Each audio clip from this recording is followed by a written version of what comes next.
소돔의 죄악상에 대해서 말씀을 드리고자 합니다.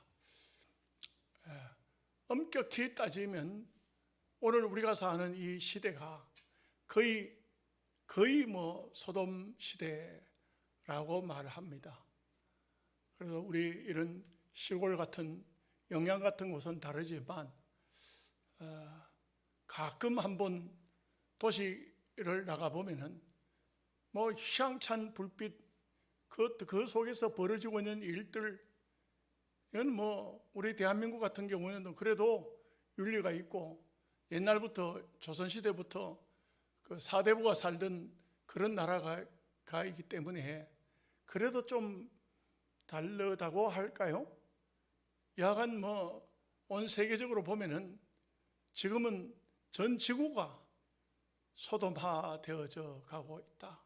그런 얘기를 하려고 하면은 너무 비참해가지고 말을 다 할 수가 없고, 그야말로 사람이 아닌 사람이 이 길을 포기한 그런 시대에 우리가 살고 있는 것이 아닌가 이렇게 싶어집니다.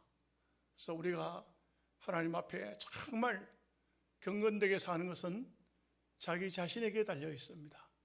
하나님은 힘 주시지만 분명한 것은 하나님 앞에 힘을 얻어서 사는 사람이 있고 되는 대로 사는 사람도 있을 것입니다. 환경을 탓하고 세상을 탓하고 낸들 어쩌겠나 이렇게 하는 사람도 있을 것입니다. 그러나 책임은 분명히 본인이 져야 됩니다. 우리는 이런 제약된 소돔 세상을 살면서 어떻게 살아야 될 것인가 매우 중요하죠. 우리의 삶이 끝나고 난 다음에 돌이킬 수 없습니다. 그 누구도 돌이킬 수 없습니다. 한 번 살면 끝입니다. 참 그렇기 때문에 우리는 이 짧은 인생길을 가면서 무엇에다가 초점을 맞추고 어디에다 정신을 두고 살아야 되느냐, 깊이 좀 자기 인생을 생각해야 됩니다. 무엇보다도 중요하기 때문에 그렇습니다. 어떤 것이 중요할까요? 세상에 그 무엇이 중요합니까? 내 영혼 어디 갈 수 있을까? 내가 주님 앞에 섰을 때 주께 뭐라고 내가 말할 수 있을까? 주님이 내게 뭐라고 말씀하실까? 이것은 참으로 중요한 문제입니다. 여러분, 좀 죄송한 얘기지만 목사가 하나님 말씀을 전한다고 해가지고 여러분들이 변화되는 거 아닙니다. 엄밀히 말하면 안 변화됩니다. 그대로 갑니다. 하나님께서 변화시키기 위해서 특별히 꼭 집어가지고 정말 고통과 아픔과 어떤 계기를 주어서 변화시키기도 하지만 거의가 대부분이 그대로 갑니다. 변하지를 않아요. 이게 인간의 본성이에요. 변하려고 하지도 않습니다. 대체적으로 목사님들이 목회하다 실패하는 이유가 뭐냐 하면은 교인들을 하나님 말씀을 내가 가지고 있으니까, 하나님의 능력이 내게 있으니까 변화시켜야 되겠다. 변화가 안 됩니다. 안 변화됩니다. 그걸로 부닥치고 그걸로 문제가 생기고 그걸로 인해서 그만 분쟁이 생겨지는 경우가 없지 않아 있습니다. 오직 신앙이라는 것은요, 하나님과 나와의 1대1의 관계입니다. 어떻게 할 수 있는 방법이 없어요. 하나님과 나와 1대1의 관계입니다. 그렇기 때문에 내가 정말 하나님 앞에 믿음의 삶을 살고 있고 은혜의 삶을 살고 있는가 하는 것은 자기 자신에게 세상 어떤 다른 종교가 말하는 것처럼 도 텄다 하죠. 도 텄다. 도를 닦았다. 도를 터했다. 그야말로 깨달음이 와야 됩니다.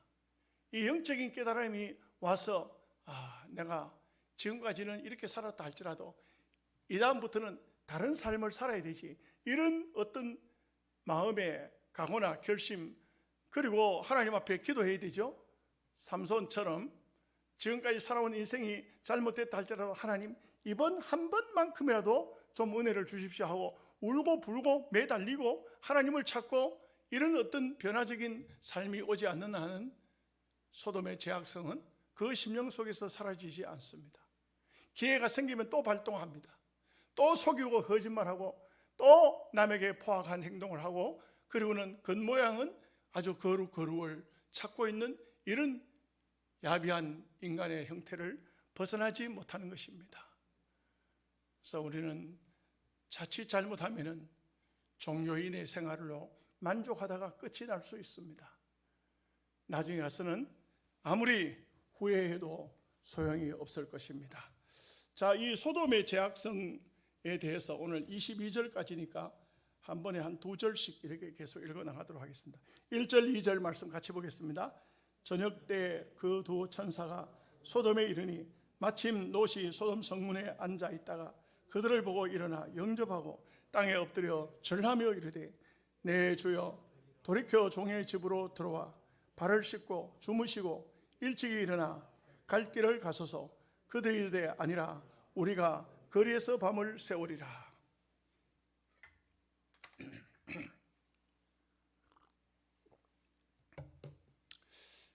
여러분, 앞에 18장에서 천사 3명이 아브라함의 장막 마므레 숲을 상수리 근처를 지나갈 때에 거기에서 아브라함이 뛰쳐나가서 천사를 영접합니다.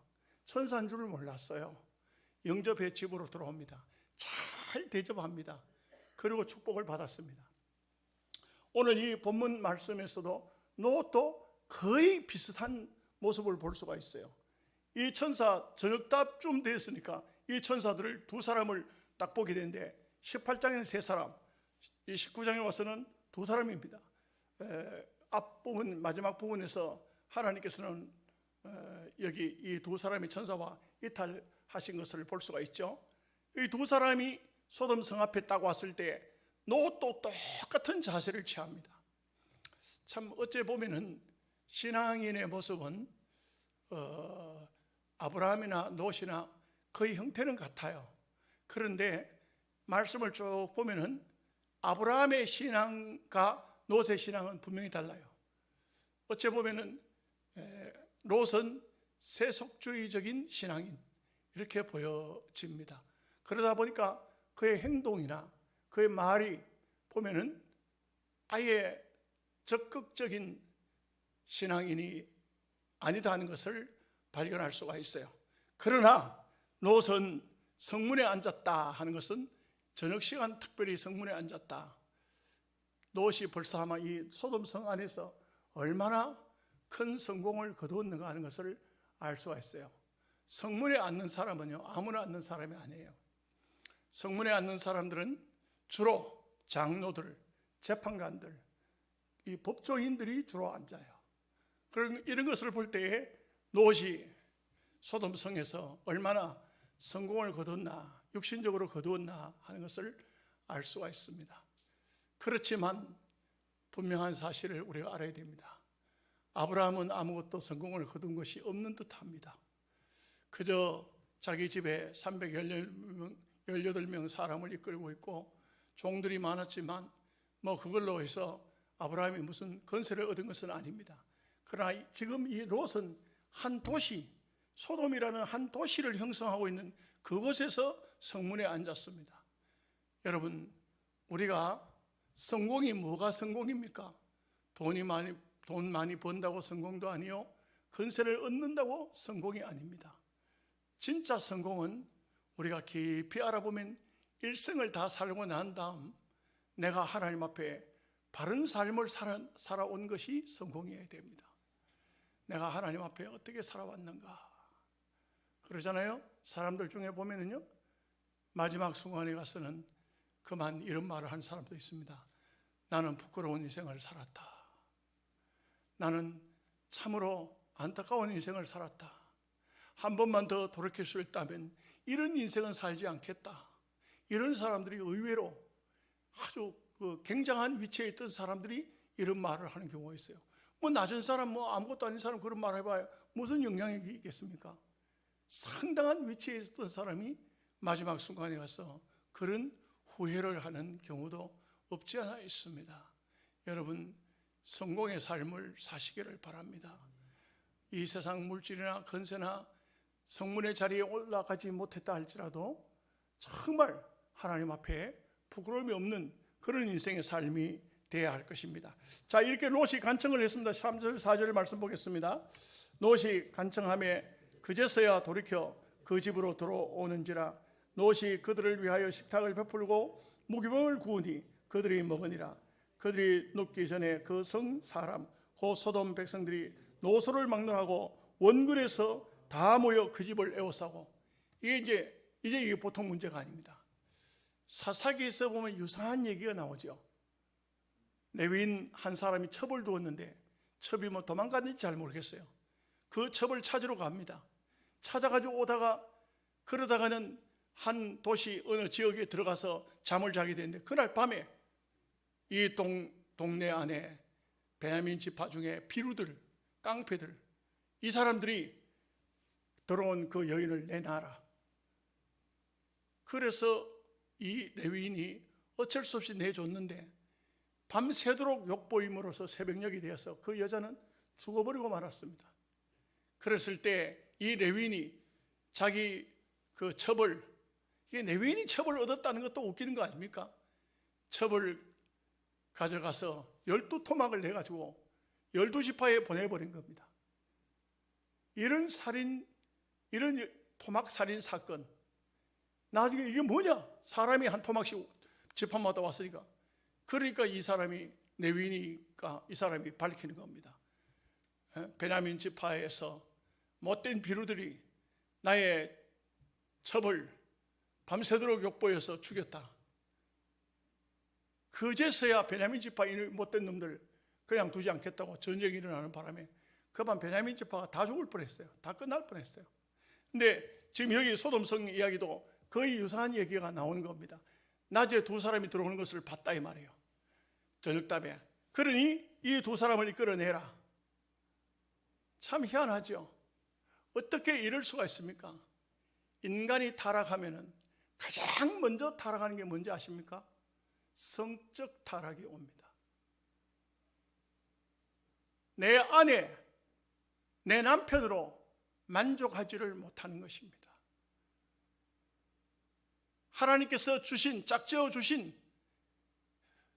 거룩한 가정을 파괴하는 것이 사탄의 제1 목적입니다.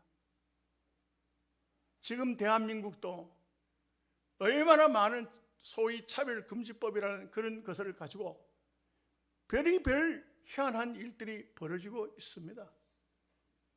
여러분들은 잘 모르시지만 저는 목회자다 보니까 거의 뭐 일주일이면 몇 번씩이나 그런 문자들을, 그런 또 얘기들을 접하게 되어집니다. 말로 다 할 수가 없어요. 우리가 어릴 적에는, 제가 서울에 어릴 적에 서울 살았어요. 서울 살면서 보면 파고다 공원 종로 2가 그 뒤쪽에 가면은 그런 아이들이 살았어요. 남자도 아니고 여자도 아니고 희한한 모습을 해가지고 낮 시간에는 잘 안 보이다가 저녁 시간이면은 얼굴에 화장을 하고 나오는 그런 미둥들이 있었어요. 남자아이들이 있었어요. 근데 그걸 또 찾아가는 사람들이 있다 이 말이에요. 그래서 그때만 해도 그런 사람들이 숨어 지냈어요. 숨어 지냈어요. 지금은, 이거는 뭐 지금 제 이야기는 한 얼마 되겠어요? 불과 얼마 안 되는 얘기인데, 그때만 해도 그랬는데 지금은 말도 다 못할 정도로 그렇습니다. 이 대한민국이 동방예의지국이라고 말하고, 그리고 그래도 조선시대에 4대부가 있던 이런 나라이지만, 이런 나라에 이 세상 뭐 그런 참 좋지 못한 그런 풍습들이 들어와 가지고 얼마나 말도 다 못할 정도로 성적으로 문란해져 가고 있는 이런 모습을 볼 수 있습니다. 절대 남녀로 만족하는 것이 아닙니다. 부부로, 자기 남편, 자기 아내로 만족하지 않는 것입니다.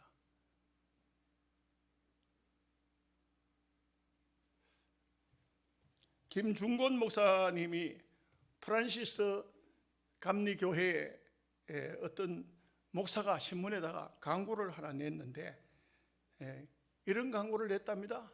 우리 교회로 오시오. 나는 부활도 믿지 않고 예수님이 하나님이라는 사실도 믿지 않습니다. 하나님의 말씀이 정확무하다는 것은 더더욱 믿지 않습니다. 우리 교회는 호모나 동성연애자들이 들어오는 것을 매우 자랑스럽게 생각합니다. 김중근 목사님 글을 읽다고 그런 글이 이게 미국 교회들도 얼마나 그 사회가 타락이 됐는지, 이런 광고를 호모나 동성애주의자나 이런 사람들 차라리 우리 교회로 오라. 이게 왜 교회로 오라고 광고를 냈을까요? 여러분, 희한한 것은 이렇습니다. 예수님을 믿기는 믿는데 죄는 떠나지 못하는 겁니다. 그러니까 틀림없이 남자와 남자가 로마서 1장에 여자가 부끄러운 일을 하고 나면 마음에 상처가 남고, 이거는 자기 마음 스스로는 하나님 앞에 이래가지고는 안 되겠다 싶은 어떤 그런 마음이 있으니까 제시점을 받아야겠다 이런 생각을 하거든요. 그런데 동성애자들 모두 교회가 딱 막고 있으면은 어디 가서 이제 죄를 씻음을 받냐 이거예요.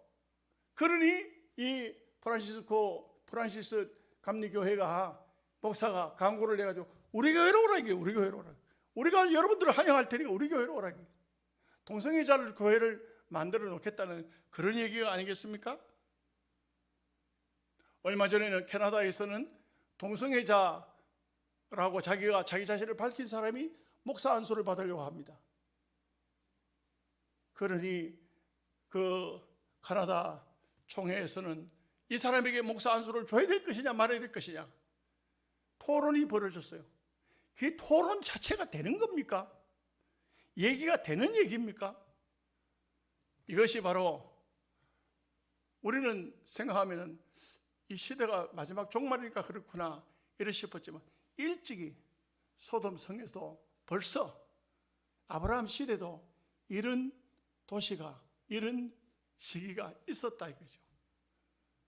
에덴 동산에서부터 아담과 하와가 타락됨으로써 벌써 이 땅 위에는 이런 엄청난 제약들이 들어와 있었다는 것을 보여주고 있습니다. 이게 왜 그럴까요?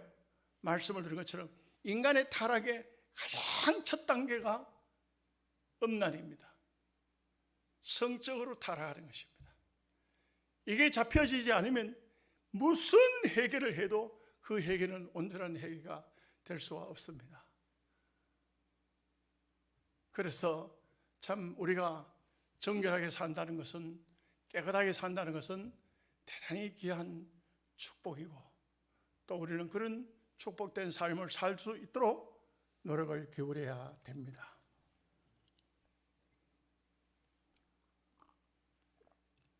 (5절 6절) 말씀 보겠습니다. 롯이 부르고 그에게 이르되 오늘 밤에 내게 온 사람들이 어디 있느냐, 이끌어내라, 우리가 그들을 상관하리라. 롯이 문 밖으로 무리에게서 나가서 뒤로 문을 닫고, 참 철면피라는 말을 하죠. 인간의 탈을 썼지만 인면수심 속에는 짐승이 들어앉아 있어서 온갖 악행을 하면서도 악을 악인 줄 모르는, 이것은 참으로 기가 막힌 모습이 아닐 수가 없습니다. 7, 8절 말씀입니다. 이르되 청하노니 내 형제들아, 이런 악을 행하지 말라. 내게 남자를 가까이 하지 아니한 두 딸이 있노라. 청하건대 내가 그들을 너희에게로 이끌어 내리니 너희 눈에 좋을 대로 그들에게 행하고, 이 사람들은 내 집에 들어왔은즉 이 사람에게는 아무 일도 저지르지 말라. 보십시오. 이 롯의 신앙관입니다. 타협이죠. 타협. 집에 온 손님에게는 너희들 손대지 마라. 내 두 딸이 있다. 두 딸 내주겠다. 이런 부모가 과연 올바른, 이 그리스도인이 이런 마음 자세를 가지고 있다는 것은 이게 보통 문제겠습니까? 벌써 그래서 우리가 시골에서 목회하다 보면 가끔씩 보면은 도시로 이사를 가는데 자녀 교육 때문에 갑니다 이렇게 하는 분이 있어요. 자녀 교육 여러분 많이 시켜보십시오. 공부 많이 시켜보십시오. 그럼 내 자녀 되는가? 사실 어떻게 보면은요, 공부라는 것은 이 땅 위의 삶을 익혀 나가고 삶을 살아가고 삶을 적용해 나가고 문화를 이끌어 나가고 또 사람과 사람 관계 그 퍼스널리티라고 하죠. 같이 어울려 나가는 것이 그 정도만 돼요. 특별한 사람은 특별하게 태어나요. 비상한 머리를 가지고 태어난다고, 비상한 기술을 가지고 태어나요.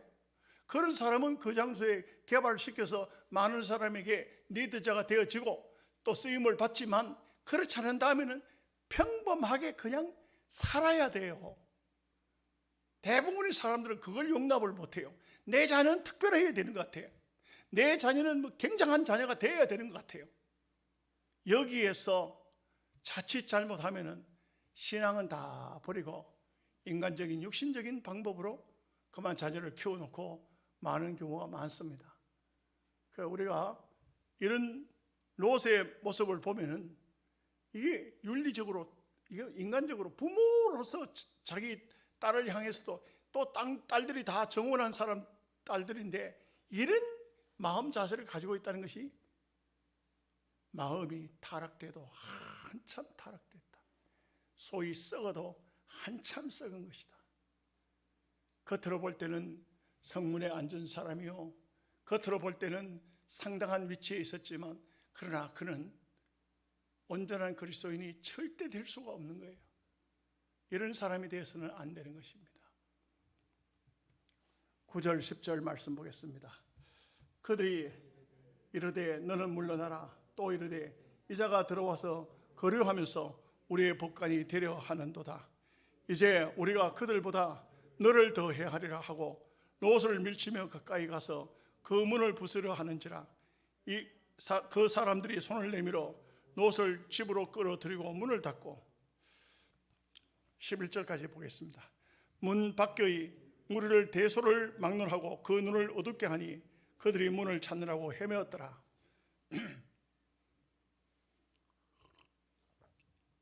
롯은 타협점을 찾는다고 천사는 건드리지 말라, 내가 두 딸을 내놓겠다 이렇게 했습니다. 그런데 천사는 롯을 향해서 집 안으로 끌어들여버리고 그들의 눈을 어둡게 해서 문을 못 찾게 했습니다. 어째 보면은 천사는 그야말로 말 그대로 타협점이 아닌 정상적인 하나님의 뜻을 행하고자 했던 것을 볼 수가 있습니다. 우리가 신앙인들이 믿음의 삶을 살다가 가장 신앙이 잘못돼 갈 때가 타협입니다. 타협, 적당하게, 그저 하나님 앞에도 이 정도면 하나님께서 됐다고 안 하시겠나, 또 사람들 앞에도 내가 이 정도 하니까 좀 봐주시오, 이런 식으로 타협을 쫓아가는 겁니다. 그런데 가끔은 중론이 필요할 수도 있겠지만 타협이라는 것은, 신앙의 타협이라는 것은 곧 타락입니다. 타협은 곧 타락이다. 그래서 아예 마음에 딱 결심하는 겁니다. 딱 결심하는 겁니다. 제가 한 가지 부탁드리고 싶은 것은, 여러분들이 저를 위해서 기도해 주시는 건 너무 감사하고, 또 예배 시간마다 목사님 큰 수술을 받고 와서 또 잘 회복해 달라고 기도하시는데 너무 감사하죠. 그런데 이제는 그만하십시오. 왜 그러시냐면은 개인적으로만 기도해 주세요. 교회라는 것은 공적인 곳이에요. 교회는요, 하나님만 영광 받는 겁니다. 목사 영광 받으면 안 돼요. 목사는 어떤 마음이냐면 개인적으로 하나님, 내 몸이 부서질지언정, 내가 깨질지언정, 내가 죽는 한이 있어도 하나님 영광 받으소서, 이렇게 돼야 돼요. 물론 여러분들이 목사를 위해서 기도하죠. 기도하는데 굳이 지금 수술을 받고 물론 와서 지금 아직 회복 중에 있습니다만, 굳이 그렇게 하면 혹이라도 초신자라든지 또 신앙 믿음이 없는 사람들 들어오면은 이게 좀 오해가 생길 수도 있어요. 제가 웃기는 얘기를 하나 할까요? 옛날입니다만 할머니 한 분이 교회를 나왔는데 등록을 했어요. 할머니 어디서 오셨습니까? 물어보니까 수비, 수하 거기서 왔더라고요. 얼마나 참 놀랍습니까? 할머니 어떻게 거기서 여기를 다 찾아 나왔습니까? 이 교회를 어떻게 나왔습니까? 했더니 그 할머니 하신 말씀이, 내가요 절에 한 20년 다녔는데 주지성이 아파서 다 죽어가는 거 보고 교회로 옮겨버렸습니다. 무슨 말인지도. 물론 뭐 여러분들이 여러 가지로 어떤 기준을 가지고 기도도 해주고 하시지만, 그러나 우리는요, 우리 신앙인은요, 하나님을 향하여서만 중심이 되어야 돼요. 저는 그렇게 생각합니다. 그래서 저는 제 기준이 목회하다가, 말씀 전하다가, 내 생명이 다하면, 강단 위에서 생명이 다한다 해도 여한이 없다. 주님의 복음을 전하다가, 말씀을 전하다가 끝이 난다 해도 조금 더 두려울 것이 없다. 그래서 여러분들도 물론 목사를 위해서 기도해 주시는 건 감사하지만, 굳이 그 현재 목사가 무슨 질병이 있으면 질병을 가지고 개인적으로 하시고, 전체적으로 놓고는 그렇게 하시면은 약한 자, 초신자, 이런 사람들은 아무리 좋은 꽃노래도 또 듣고 하면은 듣기 싫다고요. 그러니까 여러분들 그 점을 양해해 주시면 감사하겠습니다. 12절 13절 말씀 같이 보겠습니다. 그 사람들이 롯에게 이르되 이외에 내게 속한 자가 또 있느냐? 내 사위나 자녀나 내 성중에 내게 속한 자들을 다 성 밖으로 이끌어내라. 그들에 대한 부르짖음이 여호와 앞에 크므로 여호와께서 이곳을 멸하려고 우리를 보내셨나니 우리가 멸하리라. 여러분, 이제 천사가 정확히 온 목적을 말해주고 있습니다. 소돔 성 사람들이 어떤 형편에 살고 있는지, 어떤 상황인지. 물론 여기 천사가 모르겠습니까? 하나님이 모르시겠습니까? 그러나 여기에 이 말씀들은 우리 입장에서 우리가 생각할 수 있는 것에서 천사가 말하고 있는 것입니다. 보러 왔다 이거예요. 알려고 왔다 이거죠. 그래서 정확한 하나님의 판단 기준, 하나님의 뜻을 드러내려고 왔다는 것입니다. 이 사람들을 보면은 현재 천사가 볼 때 이제는 끝났다, 이제는 끝장이 났다, 막 이런 모습을 볼 수가 있습니다. 여러분, 참 제가 서론에서 말씀을 드렸듯이 내 신앙을 다잡는 거, 목사가 설교했다고 다 잡아지는 것도 아니고, 여러분 성경 읽었다고 다 잡아지는 것도 아니고, 기도 많이 했다고 다 잡아지는 거 아닙니다. 본질적으로 바른 마음, 올바른 신앙을 가져야 됩니다. 신앙인들 가운데서도요, 이 본질적으로 이해 안 되니까 정말 저는 책을 읽어서 많은 분들을 봤습니다만, 읽어보면요, D.L. 무디 같은 경우도 자기 자신이 참 복음을 전한 전도자가 되어 있으면서도 도덕적으로 윤리적으로 자기 마음이 자기를 용납할 수 없을 정도의 삶을 살았는가 봅니다. 굉장히 고민을 많이 했는가 봅니다. 기도도 많이 하고 또 산기도도 하고 또 성경도 많이 읽고 그런 고민한 얘기가 나와요. 오늘 우리는 그냥 편안하게 신앙생활을 하면 되는 줄 알지만 저는 볼 때 그렇지는 않을 것 같아요. 우리는요, 신앙생활을 편하게 하는 것, 내 마음이 가는 대로, 내 생각이 가는 대로, 내 뜻대로 신앙생활을 하는 것은 신앙생활이 아니고 엄격히 따져보면 종교생활이 아닐까. 내 스스로 만족하는 거예요. 주일날 가서 11조 했지, 내가 이번 주에 감사금도 많이 했고, 기도도 내가 새벽기도도 빠지지 않고 했고, 그러니 내가 뭐 하나님 앞에 할 거 다 했는데, 자기 스스로의 자유입니다. 그런 삶이 되어서는 안 돼요. 천사가, 하나님께서 우리의 곁에서 우리의 모든 행위를, 우리의 모든 것을 보고 계신다는 것입니다. 참 오늘 소돔 고모라, 소돔성 이 롯의 모습은 우리에게 많은 교훈을 주고 있습니다.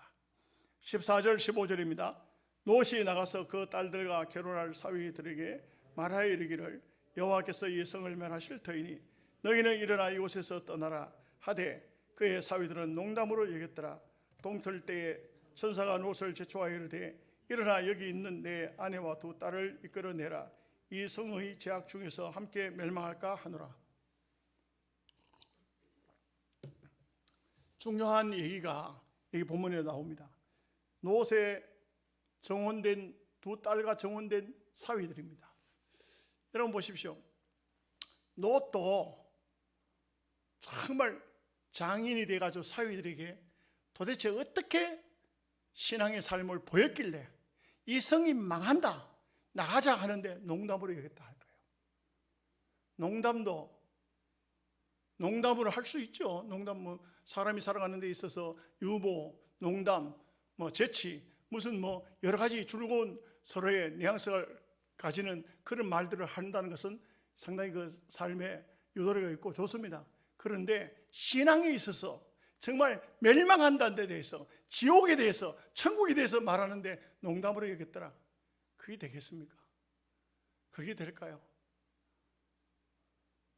여러분, 제가요 병원에서 오고 토요일날 퇴원해가지고 주일날 설교하고 마음이 얼마나 급하든지 내가 죄다 아는 사람들을, 지금 현재 병중에 있고 혹은 또 병원을 가야 되고 이런 사람들에게 내 몸이 고달프고 힘들지만 다 막 신방을 다니고 기도해주고, 아침 새벽 7시 반부터 제가 어린아이 병원에 수술하러 들어가는데 또 그 기도해주고, 어떤 사모님 기도해주고, 또 그 다음에 우리 집사님 신방 가고, 또 먼 곳으로 또 신방을 종일 쫓아다니면서 집사람 데리고 종일 쫓아다니면서 했어요. 왜?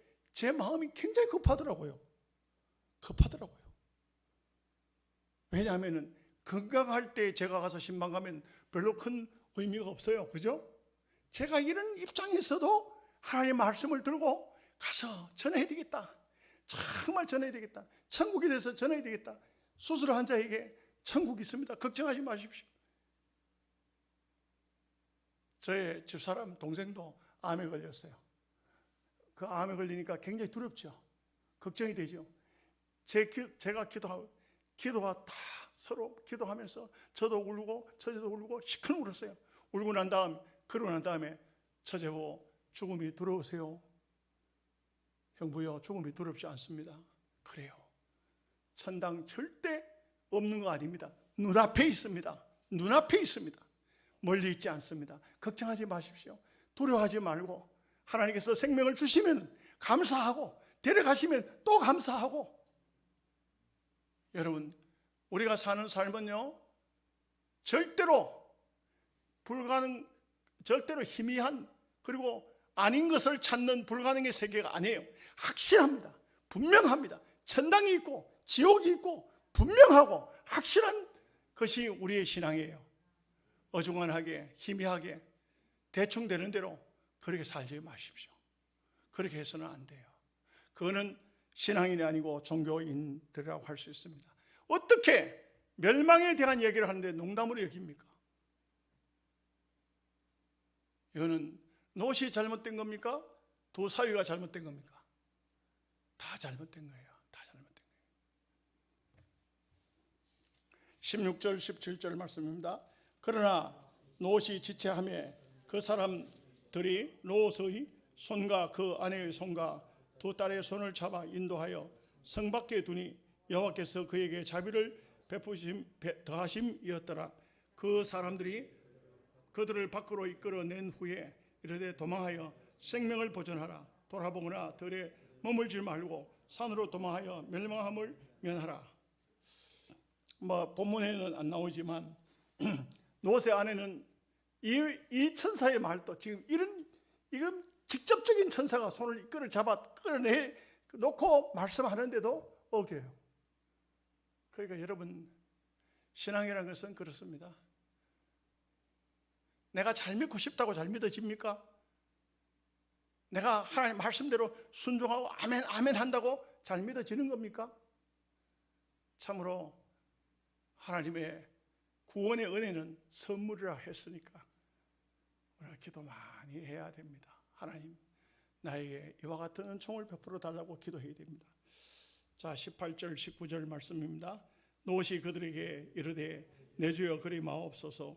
주의 종이 주께 은혜를 입었고 주께서 큰 인자를 내게 베푸사 내 생명을 구원하시오나 내가 도망하여 산에까지 갈 수 없나이다. 두렵건대 재앙을 만나 죽을까 하나이다. 보십시오. 이 롯도 신앙이 희미합니다. 저는요, 여러분들에게 이런 말씀을 해드리고 싶어요. 정말 죽음 앞에 담대할 수 있느냐? 우리 노회 어떤 목사님이 제게 그런 얘기를 하셨더라고요. 목사님, 어떻게 그렇게 큰 수술을 앞두고도 담담하셨습니까? 그게 놀랍습니다. 그러면서 그가 덧붙여서 하는 말이, 목사님, 그게 신앙이 아니겠습니까? 이렇게 말하더라고요. 감사하죠. 저를 그렇게 봐준다는 것이 너무나 감사하죠.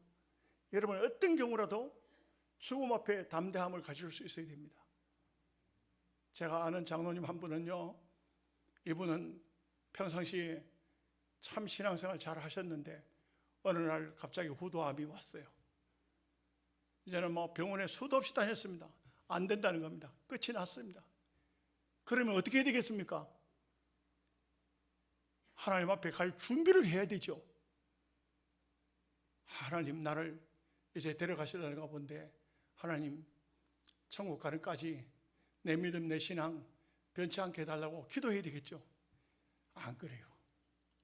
온갖 어떤 집회에 가면 신유 집회에 누가 사람 살려준다 어쩐다 다 쫓아다니고 그 재산 다 갖다 바치고 기도원에 어디 사설 기도원에 어떤 이상한 여자 데리다가 그 머리 들어밀고 안수 기도를 받고, 아이고,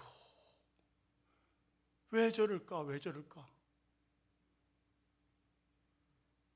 정말 안타까워요. 여러분, 신앙을 단단히 가지고 어떤 상황 속에서도 내게 마지막이 온다 할 때도 담담히 하나님을 믿고 의지하고 이겨내리라. 이 각오, 이거는요 평상시부터 가져야 돼요. 여러분, 지금부터 가지시라고요. 여기 연세 좀 잡수신 분들요, 그렇게 기도하세요. 날마다 기도하세요. 하나님 앞에 올바른 길, 정말 하나님 앞에 하나님 영광을 드러내는 길, 그 길로 살아야 돼요. 자, 마지막 부분 20절에서 22절까지 보소서. 저 성읍은 도망하기에 가깝고 작기도 하오니 나를 그곳으로 도망하게 하소서. 이는 작은 성읍이 아니니까 내 생명이 보존되리이다. 그가 그에게 이르되, 내가 이 일에도 내 소원을 들었은즉 네가 말하는 그 성읍을 멸하지 아니하리니 그리로 속히 도망하라. 내가 거기 이르기까지는 내가 아무 일도 행할 수 없노라 하였더라. 그러므로 그 성읍 이름을 소아리라 불렀더라. 말씀은 끝이 났습니다만 이 아브라함과 롯의 관계를 살펴보면 정말 어떤 위급한 상황이 왔을 때 롯의 자세는 전부 흐트러졌어요. 전부 흔들렸습니다. 여러분, 다시 한번 강조합니다. 여러분들의 삶에 살다가 정말 힘든 문제, 어려운 문제, 이것은 건강 문제 가지고 생명이 죽고 살고 하는 이런 문제뿐만 아니라 모든 삶에 어떤 어려운 문제가 왔을 때라도 오히려 담담함을 가지십시오. 담대함을 가지십시오. 오히려 그때 가서 믿음의 빛을 발하십시오. 신앙의 빛을 발하십시오. 괜히 쓸데없이 울고 불고 두려워하고 걱정하고 하지 마십시오. 그러기 위해서는 지금부터 기도하시라고. 지금부터 기도해야 돼요. 하나님, 어떤 경우라도 신앙인의 자존심을 잃지 않게 해주십시오. 믿음의 삶의 자존심을 잃지 않게 해주십시오. 눈앞에 멸망이 다가온다 할지라도 안절부절 못하는 그런 어리석은 인생이 되지 마시고 믿음으로 승리하시는 여러분 되시기를 주님의 이름으로 축복합니다. 아멘. 기도하겠습니다.